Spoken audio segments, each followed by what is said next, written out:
தவமே ஜெயம் நேயர்களுக்கு வணக்கம். தந்தையிடம் வாங்கிய உயிர் சிறிது காலமே வாழும்.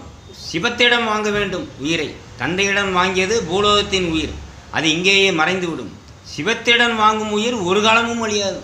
மார்க்கண்டேயன் தன் உயிரை விடுத்து சிவ உயிரை பெற்றதால் யமன் வந்தபோது சிவனால் தண்டனையை பெற்றான். இதை சிந்தனை செய்யுங்கள். தன்னுடைய தேகத்தை மறந்து மார்க்கண்டேயன் சிவனாகிய பிரம்மத்தில் நிலைத்ததால் பிரம்மத்தை யமதேவன் பாசக்கயிற்றால் போட முடியவில்லை. அப்படி பாசக்கயிற்றை போடுறதுனால்தான் பிரம்மமாகிய அந்த சிவபெருமான் வந்து யமனை காலால் உதைத்தார்.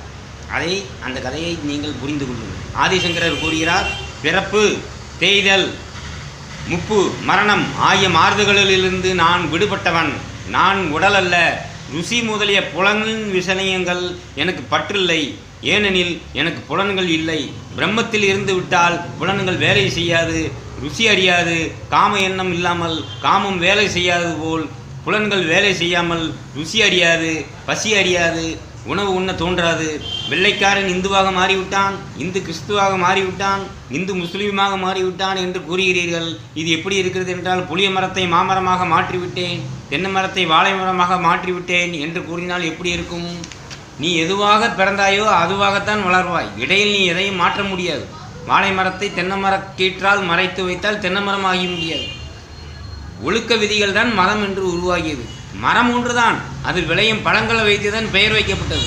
அதுபோல இனம் ஒன்றுதான், உருவம், நடத்தை ஆகியவற்றை வைத்துதான் மதம் என்ற பெயர் உருவானது. வீண் சண்டையை விடுத்து இனத்தை மட்டும் பாருங்கள். உலகம் அன்புமயமாகும்.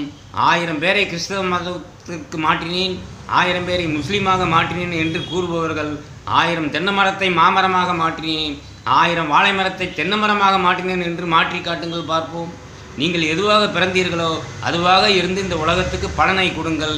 இதைத்தான் நபிகள் நாயகம் கூறுகிறார். இந்த உலகத்துக்கு நற்பலனை கொடுங்கள், அப்பொழுது மறுமையில் உங்களுக்கு அந்த பலன் அங்கு வந்தடையும். மரங்கள் அதைத்தான் செய்கின்றன. எதுவாக பிறந்தோமோ அதன் பலனை பழங்களாக கொடுத்து உலகத்துக்கு நன்மை செய்கின்றது. மாறாக சண்டை போடுவதில்லை. இதையே நீங்களும் கடைபிடித்து வாழ்க்கையில் மறுமையில் இன்பமாக இருக்க நல்ல சிந்தனையாக செயல்படுங்கள். 5 கோஷங்கள் தான் ஆறுமுகம். நெற்றிகன் தான் சிவம்.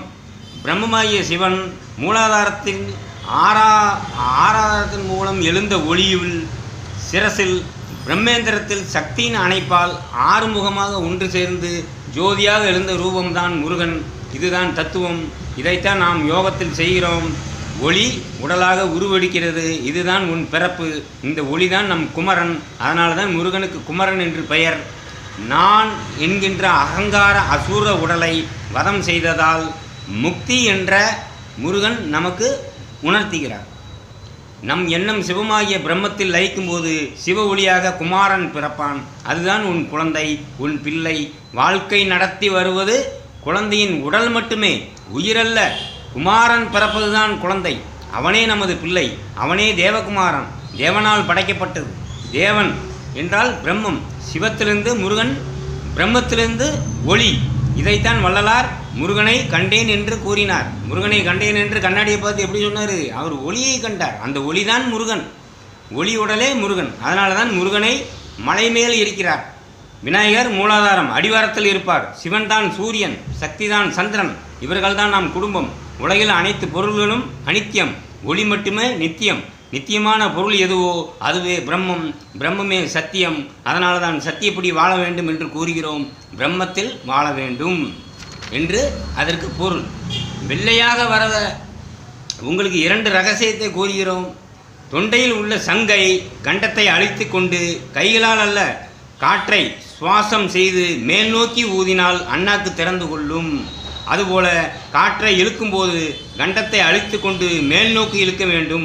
அப்படி இழுக்கும்போது காற்று தொண்டை வழி செல்லாமல் புருவத்தின் வழி செல்லும். புருவ போட்டு திறக்கும். சங்கு ஊதும்போது காற்றை எப்படி தொண்டையில் அடைத்து கொண்டு ஊதுவோமோ அதுபோல செய்ய வேண்டும்.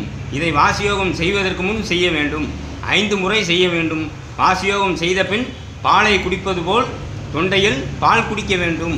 ஒரு இளநீரில் ஸ்ட்ரா போட்டு எப்படி தொண்டையில் குடிப்போம் அதுபோல் தொண்டையில் பால் குடிக்க வேண்டும். சக் செய்து அந்த இதை செய்ய வேண்டும். அப்பொழுது அண்ணாக்கில் இருந்து அமுத நீர் வரும். தொண்டையில் சளி கட்டினால் எப்படி எடுப்போம் அதுபோல் செய்ய வேண்டும். 5 முறை செய்யலாம். இது வாசியோகத்துக்கு பின் செய்ய வேண்டும். இப்படி பல ரகசியங்களை கொண்டு உங்களுக்கு நாம் கொடுத்து கொண்டிருக்கிறோம். நம்மை யாரும் தேட வேண்டாம். கொடுத்த வழிமுறைகளை பின்பற்றி உங்கள் உயிரை காப்பாற்றிக் கொள்ளுங்கள். வணக்கம்.